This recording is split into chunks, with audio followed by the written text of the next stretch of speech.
All right, why don't we go ahead and get started this afternoon? Thank you again, everyone, for attending this month's Thirsty Thursday on bird-friendly glazing. I'm happy to introduce Sylvain Denis. He is the project director at Walker Glass Company. He has been at Walker for 16 years, and prior to his current role, he also served as production line supervisor for mirror and acid etched products. Sylvain has been involved in both NGA and formerly GANA since 2010, and he currently serves as the technical liaison to the decorative subcommittee within the fabricating committee. He is also an active member of ASTM and the Canadian Standards Association. In his downtime, he enjoys running, hiking, skiing, and finding new ways to get an adrenaline rush. With that, Sylvain, I'll let you share your screen and take it away. Thank you, Sarah.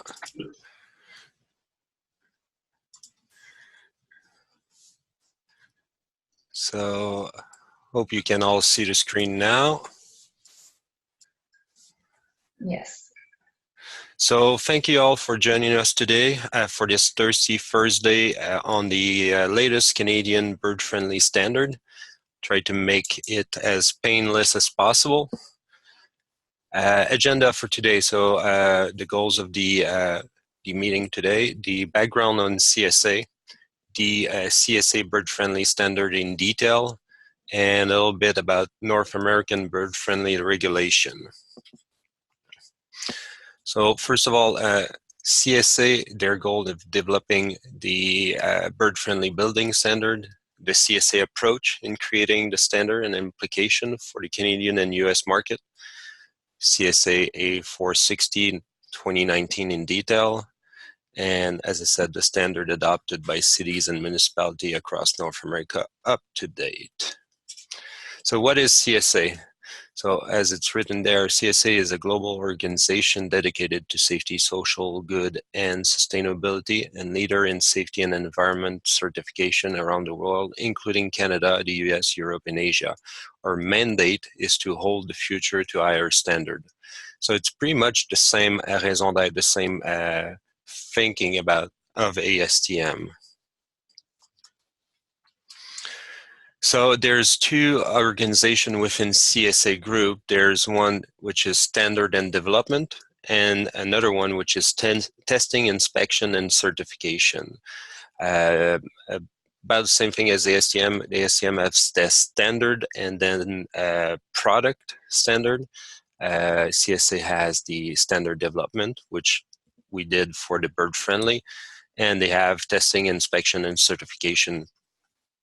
And it's a non-profit organization owned by the government of Canada. So again, CSA has more than 1,300 community focus on standard development. They maintain over 3,000 codes and standard, develop and training tools. They're accredited by the Standard Council of Canada, SCC, in Canada, and American National Standard Institute, ANSI, in the US. So a CSA standard could be used in the US, just like it can be used in Canada.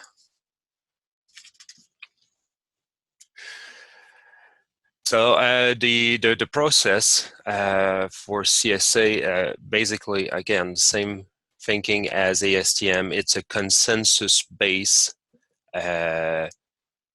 approach. So it's open to all. People can join in, even from the US or other countries, and help building a standard that is Canadian-based but usable in the US.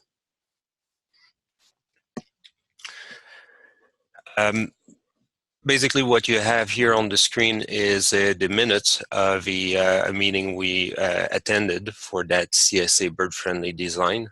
And as you can see on the screen, there's a lot of Canadian municipalities that were involved. There was also Pilkington as a floater. There was also really good representation on the ornithology, with FLAP, Michael Mazur, with ABC, Kristen Shepard, with Dr. Daniel Clem, but also in fabrication with Prelco, ourselves. Architects were involved as well, and BOMA was also involved. So you have a good representation. And again, within all committees, just like ASTM, there's a ratio of manufacturer to producer to user that they have to respect. Standard development process. So right now, the standard A460 is published. Of course, it went through a committee, it went through a few drafts, it went through public review, and then technical content was approved and final edits were made, and then it's published. It's available. It's right now a voluntary based standard. So what does that mean is that municipalities from around the country will be looking at it and will decide to make it mandatory in part or in whole to their community. So the standard was basically the baseline of the standard that we use was the Toronto Green Building Code, the part on bird friendly, and that's why it was a fast development, a fast-paced development for this standard, because we had a good baseline and from which we just discussed and decided we wanted stricter or make it more user-friendly on different part of the standard. So down to the nuts and bolts, the CSA 460 2019 table of content. Basically, there's a preface, the scope, and then some definition. But the real important stuff really starts on page 8, which is the mitigation strategy for bird collision. And my presentation today will focus on page 8 and page 9. So from general required elevation, glazing, full surface glazing treatment for non-vision glass, and visual markers. The rest, I'll go quickly through it, but the really important stuff that people want to see is that part. And at the end of the standard, there's a bunch of annexes that are not mandatory, and they're informative, and they bring a lot of good information and a good overview of why we, as a committee, we've put in those requirements in place.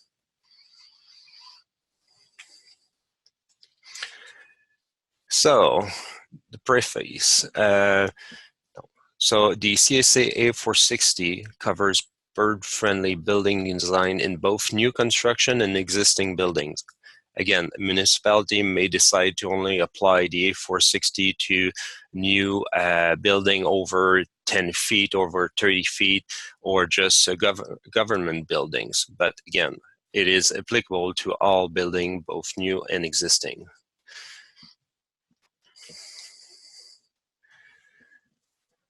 Still on the scope, again, both new construction, existing building.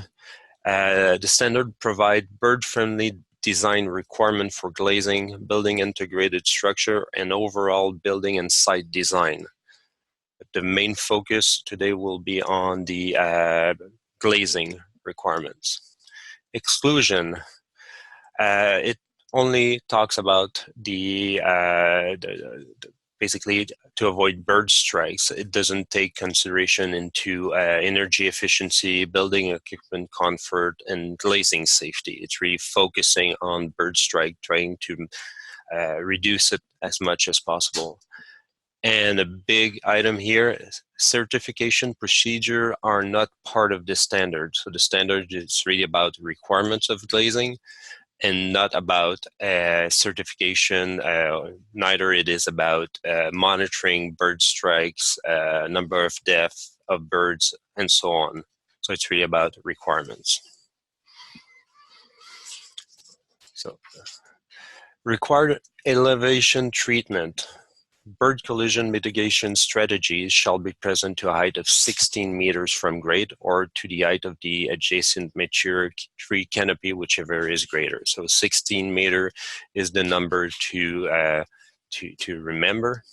And if there's an adjacent green roof or rooftop vegetation, the mitigation strategy shall be applied to the height of 4 meters from the surface of the green roof to the height of the adjacent mature vegetation, whichever is greater.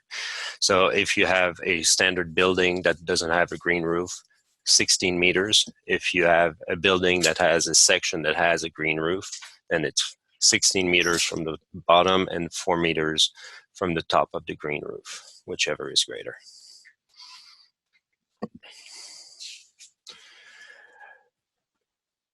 General, to minimize the risk of bird collision, treatment of glazing within the specified elevation, the 16 meters we just talked about, shall apply to a minimum of 90% of all glazing material. So if you have a storefront and you want to have no visible barrier between your merchandise and the outside, you can have glazing that doesn't have visual markers on it, but only up to 10% of all glazing material of those 16 meters. All glazing material that create fly-through condition. I mean, the fly-through condition, we'll get through it, it's just a little bit lower. So within the 90%, all glazing material that creates fly-through condition must be treated, must have visual markers. And all glazing material adjacent to a natural heritage feature, just like you have a forest just right across or a park, you could have you would have to have 100% of the glass on that section of the building with visual markers. What is a fly-through condition? A condition created when architectural elements provide bird with a clear line of sight to sky or vegetation on the other side. So glass corners, parallel glass, glass parapets, those type of glazing will have to be treated.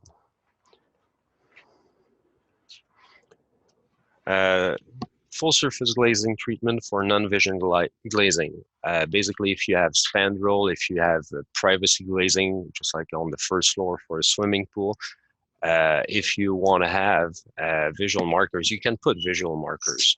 But if you want to have a full surface glazing treatment, you can use that as the treatment must render the glass visible with a maximum of 15% reflected light. So you cannot have just like a high reflective mirror-like surface on the spandrel, because birds will hit it trying to get to the tree, which is actually behind him, but he's looking at the reflection. So again, make it visible and have a maximum of 15% reflected light on the surface. Now, really, the visual markers. Visual markers shall consist of absorbing and reflecting elements. So that's really important. From what I've learned is that birds mostly see in black or white, so in gray shades. And the absorbing and reflecting element will make it visible. They'll see contrast more than color.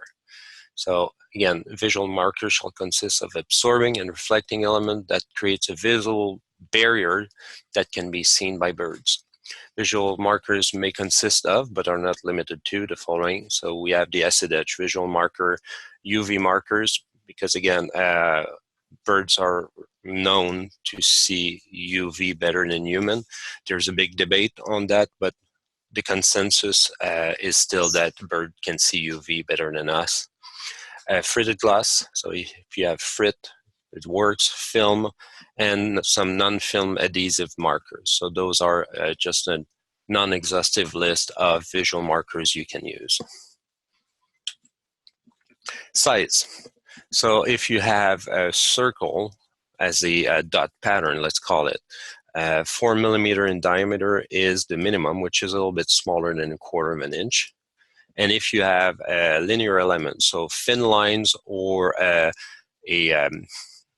dot pattern, but which is more square, it's more a a line pattern but broken, 2 millimeter wide by 8 millimeter long. That's the minimum marker you should have. You can have a 2-inch line, but 2 millimeter is the minimum. And the density of the pattern, there shall be no more than 50 millimeter, so 2 inches between visual markers. So a dot pattern, 4 millimeter space by 50 millimeter works.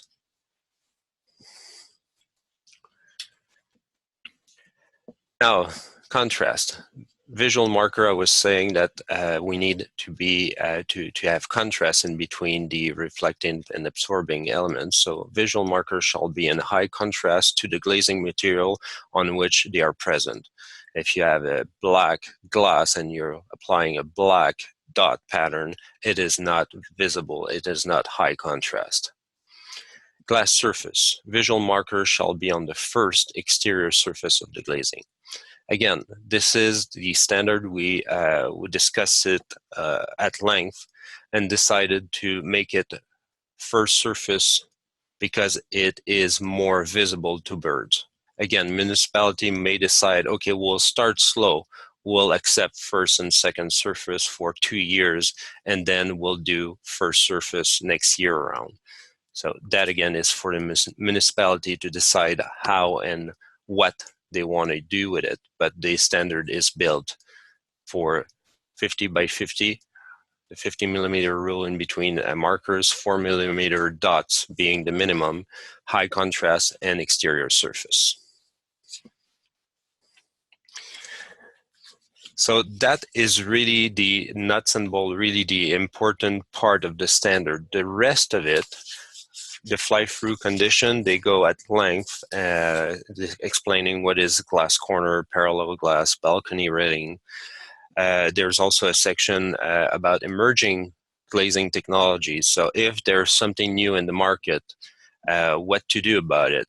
And basically what we came up with, so test result from an independent third party recognized by the authority having jurisdiction. If somebody can prove by a third party recognized by the authority having jurisdiction that his system works, the standard will be able to accept that and update the standard whenever there's enough of new technology or the 5-year review is up. Next, building integrated structure. They talk about shading. They talk about screen, grills, and mesh, shutters, louvers. So that is all other mitigation strategies that you could use, but also some items in there are just like screen, grills, and mesh. They could be used for a HVAC system, the small opening that birds can fly through. What is the requirements of those grills? Then there's the overall site and building design, where they talk about, again, the site design, where to put your building close to a bird habitat or not. Also, they talk about the ventilation grates, which I just mentioned. There's a section about lighting. There's a section about other considerations, just like interior vegetation, bird feeders, what to do about those. And that's pretty much it for the standard. So the long and the short, the standard, which is it's 37 pages long, it really is from page 6 to page 11. That's really the bulk of the standard. The rest are annexes, which you have bird-friendly building design annex. Again, they talk about rational daytime collision, nighttime collision, light pollution. They go glazing. So it's really a great piece of information with reference publication. That is more what helped us decide what to put in the standard. Annex B is about the current legal context in Canada, and which Species at Risk Act. Annex C, jurisdiction with bird-friendly initiative. So again, lots of information in there. Annex D is bird collision monitoring protocol. So I said that the standard doesn't cover it, but there's an annex in it for the protocol for monitoring bird strikes, and it's there as informative. So, but it's not mandatory. What else? What else? Annex E is a bird monitoring program with different regional criteria. Again, information. And there's the bibliography.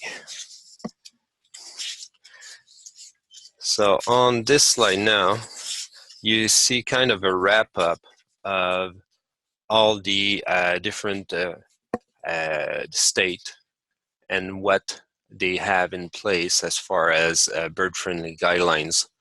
And just like if we take Portland, for example, it is mandatory. They have the 2x4 rule, and number one surface if it's edge, otherwise number two. San Francisco mandatory, they call visual markers, they don't say the size, and it's not specified the surface. So you have all those information. Again, this list is not exhaustive, but you see, just like when we go to the city of Toronto on the next page, but you see a trend that it's getting closer to the markings are getting closer, and the surface is getting specified. Toronto, I was saying it's mandatory right now. I mean, they used to have 2x4 rules. Now it's 2x2 rules. Number two surface was okay, but I think it's 2020. It will be number one surface. So they're getting stricter and stricter. And it's recognized by the industry, by the bird industry, basically, with Dr. Clem, with Flap, with ABC, that number one surface is preferred, more visible. 50 by 50 is better, so 2x2 rules is better than 2x4. Closer than 2x2, it doesn't bring anything. At one point, the spacing makes it really visible to birds, and you're not gaining anything. As well as the size of the dots. Bigger dots, better, yes, but then again, you don't see as much through the glass, so you have occupant comfort that getting in conflict with it. And again, with experience, with ABC testing, with the Dr. Clem's testing, the 1/4 inch or what we have now is 4 millimeter, is getting good result at 2x2 spacing on number one surface. So that's pretty much it for the standard. 23 minutes down, so it's pretty good. So again, this is Sarah's slide, so I don't know if you want to talk about Kyle. Yeah, thank you. Thank you, Sylvain. We just have a couple of reminders that Glass Build registration is live and up and running, and we hope to see you in Atlanta in September. In addition to Glass Build, we also have our fall conference taking place in August, just less than 2 months from now. So if topics like bird-friendly glazing are up your alley and interesting to you, this is also another great meeting for you to consider. Registration for that event is also open through our website at glass.org. We do have some time for questions. If anybody has them, I can either unmute everybody, or you're also welcome to use the chat function, and Sylvain can address those as they come in. So I will take a quick moment to unmute everyone. It does tend to get a bit loud, so if you are not already on mute, please do so unless you're going to ask a question.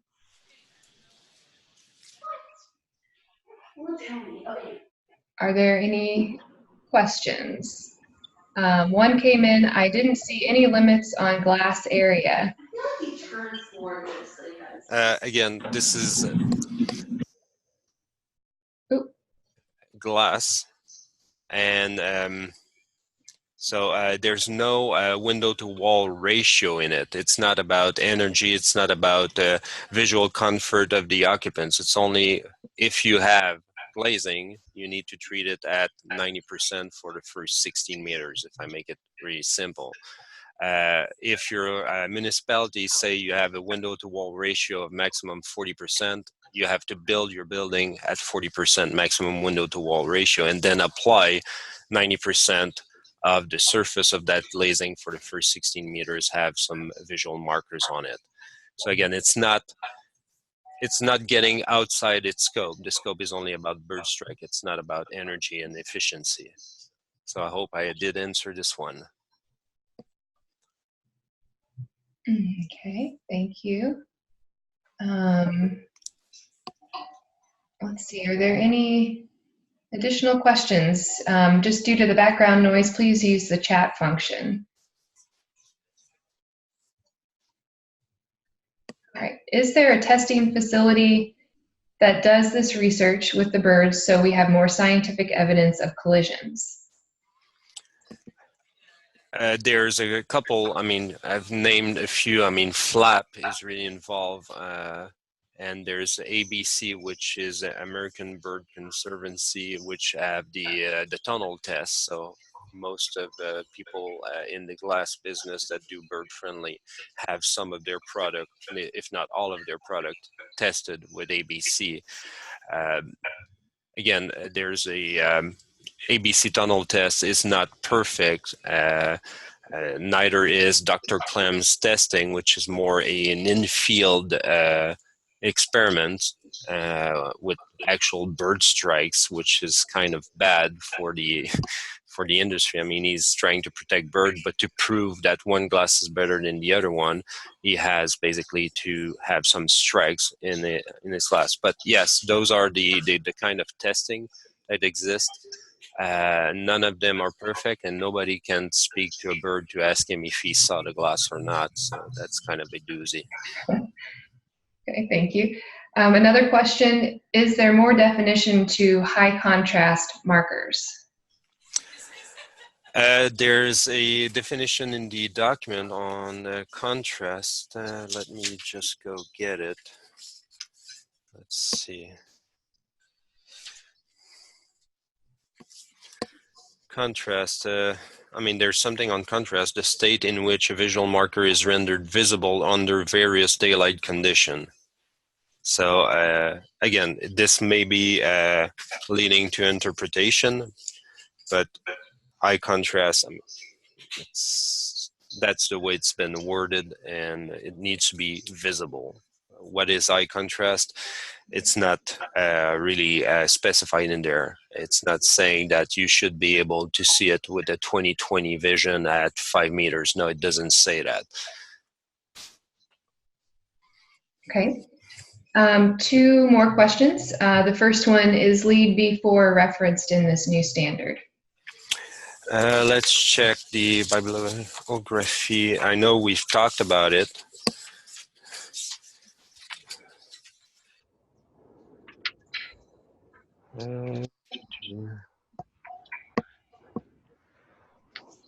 I know that most people that were in the meetings didn't know about LEED V4. I know LEED V4 has the credit for bird friendly. I think it's number 45, but I don't see it in the annexes yet. But we were well aware of LEED V4 and its reference to ABC tunnel testing. Okay. Another question, are you aware of how hotel standards, such as Marriott and Hilton, are being addressed? Again, this I think would be municipality related. So you might have a Marriott that is fully glazed with bird-friendly glazing in California, let's say, and you'll have a Marriott in New York that doesn't have anything. I think it will be between different states and the municipality what they do decide to do about bird-friendly. And of course, I mean, there's migration corridor, which is more at risk. I mean, Toronto is really on the corridor when the birds migrate from east to west and the other way back. And those municipalities are taking it seriously and are putting in place some jurisdiction. as others which are less affected, they'll be trailing behind. They'll be late adopters. Okay. Another question, have bird threat factors that were proposed as a metric for different products gone away? The CSA standard approach was, we have enough evidence that a visual marker of a size of a spacing is doing the job. It's not 100% foolproof, but it's doing the job, so it has the right threat factor. So instead of testing every little thing, I mean, if you have a square instead of a dot, does it work as good? If you have a triangle instead of a dot, as long as the mass is the same or bigger, it should work better or at least equal to what has been tested and approved.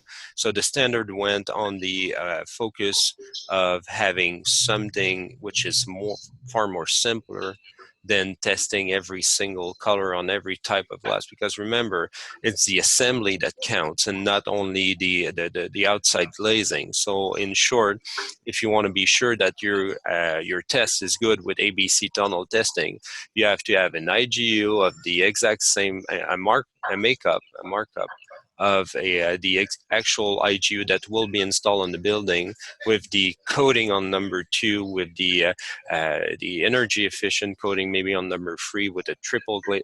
Anyway, so long story short, the standard went on the easy to approach, easier testing method. There's evidence, there's experience that a dot that is visible or a line that is that big is visible and has a good threat factor or a good avoidance for birds, and therefore use that instead of retesting everything. Great, thank you. I think that will wrap up our presentation for today. Thanks again, Sylvain, for your time. Thank you all for joining us. A reminder, our next Thursday is July 18th. It'll be a discussion on the next steps for high-performing glass. And with that, have a great afternoon. We'll see you next month. Thank you. Thank you, Sarah. Thank you. Bye. Bye there.